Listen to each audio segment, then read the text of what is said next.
Et puis en sport, c'est une année importante qui s'ouvre pour la natation française avec les championnats du monde cet été à Shanghai. La France, vous le savez, compte parmi les meilleures nations. Un nageur, pourtant, a choisi de s'expatrier aux États-Unis pour se préparer. Frédéric Bousquet nous ouvre ce soir les portes de l'incroyable usine à champions où il s'entraîne. C'est l'enquête de ce 20h. Elle est signée Pierre-Emmanuel Chinardet, Stéphane Deperroy et Alexis Pinel.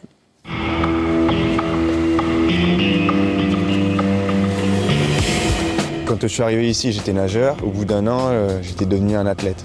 Cette université américaine recrute les meilleurs nageurs de la planète.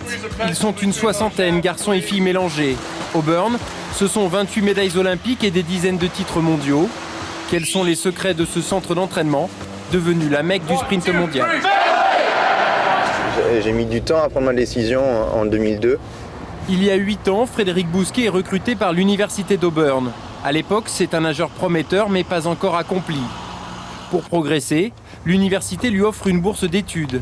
Il découvre alors un autre univers et, étonnamment, débute dans cette salle de basket.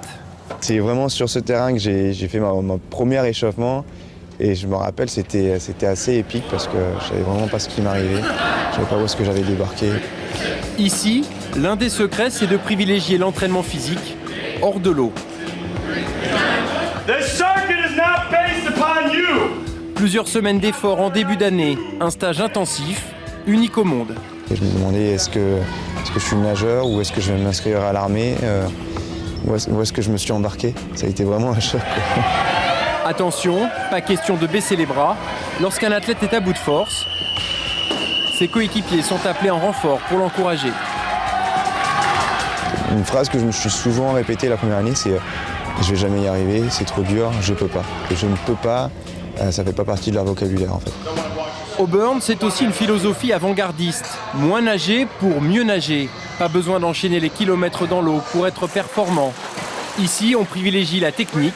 Les nageurs bénéficient d'équipements haut de gamme, un budget d'1 million d'euros par an, une piscine de 80 mètres, des installations inenvisageables en France, tout comme ce système vidéo révolutionnaire intégré au bassin. Regarde ta main et ton bras, ils sont trop à plat. En fait, toi tu fais comme ça, mais il vaudrait mieux que tu fasses comme ça. J'ai l'habitude de voir ce qui se passe au-dessus de l'eau, mais je ne peux jamais voir ce qui se passe en dessous. Comment il attrape l'eau, ce que font ses jambes. Et là, la vidéo permet de déceler immédiatement les problèmes et de les corriger. Ils ont une grande avance par rapport à nous. On est en plein milieu d'une structure professionnelle. Les seules choses qui est amateur, ce sont à la limite les nageurs. Des sportifs de haut niveau, mais aussi des étudiants de haut niveau. C'est également l'un des secrets de l'université d'Auburn. Le plongeur français Adam Godzinski poursuit des études de management. Il a quitté la France l'an passé. J'avais des entraînements de très bonne qualité, mais c'était dur de mener des entraînements intenses et d'aller suivre les cours. Et ici, c'est possible? Oui, c'est possible de s'entraîner 2 fois par jour avec des infrastructures et d'étudier comme un étudiant normal. Et voilà. Et là, on rentre dans le vestiaire des nageurs. Des nageurs obligés d'être performants dans l'eau, mais aussi en classe. En cas de mauvais résultats, ils sont privés de compétition et pénalisent les autres athlètes. Ils font un travail d'équipe dans l'eau, mais également hors de l'eau. C'est-à-dire que s'il y en a un qui commence à avoir un peu de problème dans une classe et à ne pas réussir à suivre, les autres sont là. Solidarité, esprit de groupe. Dans le campus, comme Frédéric en son temps, Adam et tous les athlètes étudiants vivent en colocation. Des appartements et des chambres minimalistes, histoire de ne pas se détourner du principal objectif, gagner le championnat universitaire. Frédéric Bousquet l'a remporté à 3 reprises. Et depuis 10 ans, l'université d'Auburn rafle tous les titres.